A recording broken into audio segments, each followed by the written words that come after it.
First half చెత్తగా ఉంది, second half మరీ చెత్తగా ఉంది.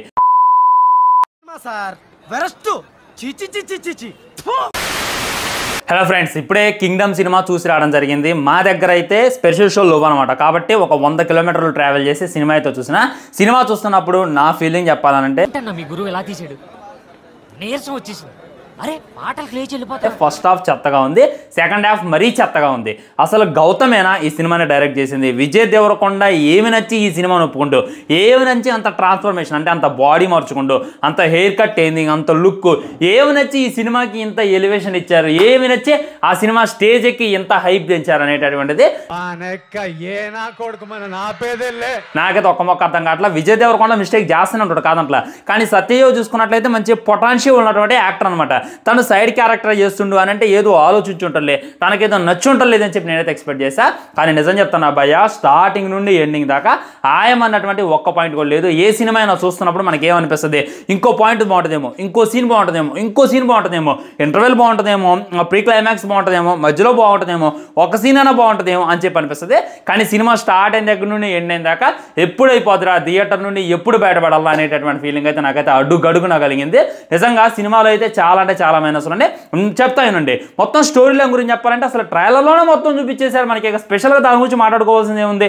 అన్నదమ్ముళ్ళు, అన్నయ్య చూసుకున్నట్లయితే చిన్నప్పుడు విడిపోతారు, ఆ తర్వాత ఒక గ్యాంగ్కి వెళ్ళి లీడర్ అవుతుంది, అది చూసుకున్నట్లయితే స్మగ్లింగ్ బ్యాచ్, ఆ తర్వాత నీ అన్నను నువ్వే తీసుకురాగలవు, నువ్వు ఒక అండర్ కవర్ స్పైలాగి వెళ్ళి మీ అన్నతో మాట్లాడుకొని తెచ్చుకొని చెప్పి మొన్ననైతే పంపిస్తారు. ఆ తర్వాత చూసుకున్నట్లయితే తన జాతికి లీడర్ అయి కూర్చుంటాడు, మధ్యలో జరిగేది ఏంది, అన్న చచ్చిపోవడం. ఇంకా కట్ చేస్తే 70 సంవత్సరాల క్రితం విజయ్ దేవరకొండకి ఆ తక్కి ఏదో సంబంధం ఉంది, పాతకాలంలో తనే వాళ్ళ రాజు, మళ్ళీ పుట్టిండు, మళ్ళీ తిరిగి వచ్చిండు అనేటటువంటి కాన్సెప్ట్. నిజంగా ఒక మగధీర సినిమాని, ఒక సలార్ సినిమాని, ఒక కేజీఎఫ్ సినిమాని, ఒక రంగస్థలం సినిమాని ఓర్నాయనో కొద్దిగా అట్లీయనో బాబు అనేటటువంటి ఫీలింగ్ కలిగింది. చూసి మిక్స్డ్ ఫ్రూట్ జ్యూస్ తయారు చేస్తాడు, కానీ ఈ సినిమాల మట్టికే వాళ్ళు వెనక ముందు ఏం ఆలోచించకుండా ఒక మంచి ఫ్రూట్ సలాడ్ లాంటివి తయారు చేసి మన ముందు పెట్టేశారు. మనం కనిపెట్టలేమనుకున్నారా అనేటటువంటి ఫీలింగ్ నాకైతే ఖచ్చితంగా కలిగింది. ముఖ్యంగా హీరోయిన్ గురించి మాట్లాడుకోవాలి. ఆల్రెడీ ఇంటర్వ్యూలు అడిగినప్పుడు నాగవంశీ గారు ఏం చెప్పిందంటే, ఏం సార్ మరి హీరోయిన్ డైరెక్టర్ సెలెక్ట్ చేసుకున్నారా, మీరు సెలెక్ట్ చేశారంటే నేనే తెచ్చుకున్నా, నాకు ఈ హీరోయిన్ కావాలని చెప్పి డైరెక్టర్ని బలవంతం చేసి మరి తెచ్చుకొచ్చా అని చెప్పి తనైతే ఒక ఇంటర్వ్యూలో తెలియజేసిండు. ఆల్రెడీ మీకు తెలుసు టీజర్ రిలీజ్ అయినప్పుడు ఆ అమ్మాయి లేదనమాట. సినిమా ఆల్మోస్ట్ రిలీజ్ కావడానికి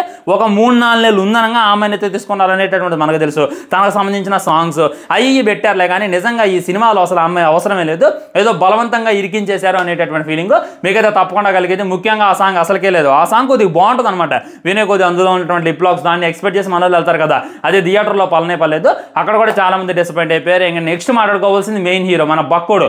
Me Anirudh, also known as Bakkodu. Thank you. Anirudh గురించి నాకు తెలిసి లాస్ట్ సినిమాకి ఏమైనా కలెక్షన్స్ తక్కువ వస్తే ఆ సినిమాకు నువ్వు సరైనటువంటి పర్ఫార్మెన్స్ చేయలేదు, ఇది మాకు ఫ్రీగా చేయాలి అని చెప్పి మరి ప్రొడ్యూసర్ డైరెక్టర్గా తను ఏమన్నా బలవంతం చేశారో తెలియదు. కానీ ఒక్కటే మ్యూజిక్ మనం ట్రైలర్లో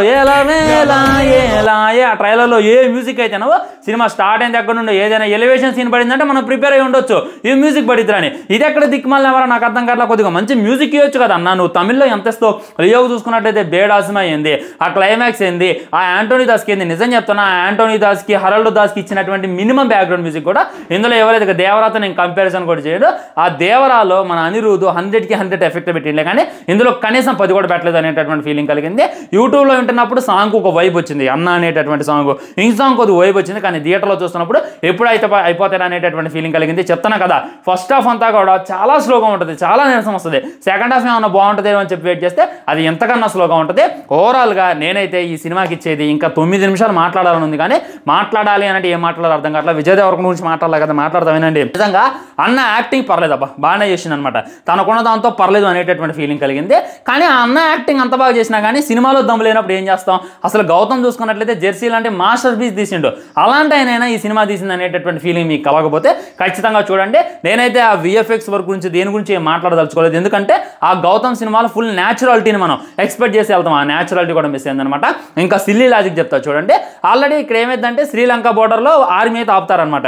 అదే టైంలో మన విజయ్ దేవరకొండ ఏం చేస్తారంటే ముందుకు వెళ్తారు, అది అడ్డు పెట్టుకునేది ఉంటుంది కదా మనకు ట్రైలర్లో చూపించితే, అది అడ్డు పెట్టుకుంటారు, వాళ్ళంతా కాలుస్తూనే ఉంటారు. చూసుకున్నట్లయితే కళ్ళ దగ్గర ఒక బొక్క లాంటిది ఉంటుంది, ఆ బొక్కలో పెట్టి షూట్ చేయొచ్చు. మళ్ళీ విజయ్ దేవరకొండ పైకి ఎక్కుతారు, కాళ్ళను కూడా షూట్ చేయొచ్చు, అదేమి షూట్ చేయరు. ఆ విధంగా ముందుకు వెళ్తారు. ముళ్ళంగి వెళ్ళిన తర్వాత వాళ్ళు కాలుతూనే ఉంటారు, టపా టపా టపని కాలుతూనే ఉంటారు. కానీ మనోడి మట్టికి తీరిగ్గా ఇండియాకు ఫోన్ చేస్తే వాళ్ళని రక్షించమని చెబుతారు. ఇది ఎక్కడ ఇన్లాజికల్ సీన్ రా, జెర్సీ లాంటి మాస్టర్ పీస్, జెర్సీ లాంటి ఎమోషనల్, జెర్సీ లాంటి క్లైమాక్స్, జెర్సీ లాంటి ఇంటర్వ్యూ, జెర్సీ లాంటి స్టోరీ తీసినటువంటి గౌతమ్ ఇలాంటి ఇన్లాజికల్ సీన్లు ఎలా తీసారా అనేటటువంటి ఫీలింగ్ కలిగితే, అండ్ ఫైనల్లో మ్యాక్సిమం వాళ్ళకు 100 మంది ఉంటే 50 మంది చచ్చిపోతారు. ఆ టైంలో నేనే మీ రాజు అని చెప్పి విజయ్ దేవరకొండ అయితే వస్తాడు అనమాట. ఆల్రెడీ ఆడ సగం అయిపోయింది, ఇప్పుడు నువ్వు రాజే ఏం చేస్తారా స్వామి అనేటటువంటి ఫీలింగ్ తప్పకుండా కలిగితే, నిజంగా నాకైతే సినిమా స్టార్ట్ అయిన దగ్గర నుండి ఎండ్ దాకా ఆయమన్నటువంటి పాయింట్ ఒక్కడ తగలేదు.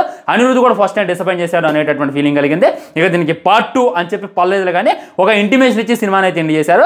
పార్ట్ 2 అనేటటువంటిది ప్యాషన్ అయిపోయింది. తీయాలని అంటే పార్ట్ 1లోనే తీయండి, మీరు ఏం స్టోరీ చెప్పదలుచుకున్నారు ఏది అనేటటువంటి తీయండి, అంతేగాని ఆ బాహుబలి పార్ట్ 2 వచ్చింది, ఆ కేజీఎఫ్ పార్ట్ 2 వచ్చిందని చెప్పి బలవంతంగా మా మీద రుద్దేటటువంటి ప్రయత్నం చేయండి. అసలు ఈ పార్ట్ 2ను అనేటటువంటి ట్రెండ్ సెట్ చేసిందే ఎస్ఎస్ రాజమౌళి గారు. ఆయన త్రిబుల్ పార్ట్ 2 పెడదాం అనేటువంటి ఆలోచనలు లేరు అంత గొప్ప సినిమాకి, కానీ మీరు ఏ ధైర్యం చేసి ఇలా చేస్తారనేటటువంటి ఫీలింగ్ అయితే నాకు నిజంగా కలిగింది. అబ్బా మొత్తం ఓవరాల్గా మైనసే, ఈ సినిమాలో హీరో మైనసే, హీరోయిన్ మైనసే, డైరెక్టర్ మైనసే, మ్యూజిక్ కొద్దిగా అక్కడక్కడ న్యాయం చేసింది అనేటటువంటి ఫీలింగ్ కలిగింది. ఇక సత్యదేవ్ చూసుకున్నట్లయితే పర్లేదు, కానీ తనకి సరైనటువంటి రోల్ పర్లేదు. అబ్బా నేనైతే అందులో కంప్లీట్లీ డిసప్పాయింట్ అయిపోయినా. ఇది అనమాట ఓవరాల్గా. ఎన్ని ఆనియన్స్ ఇస్తాను కదా మీరు వెయిట్ చేసేది, నేనైతే ఒక్క ఆనియన్ ఇస్తాను అనుకున్నారు, ఒక్క ఆనియన్ ఇచ్చిన దీనికైతే ఎక్కువ అయిపోద్ది.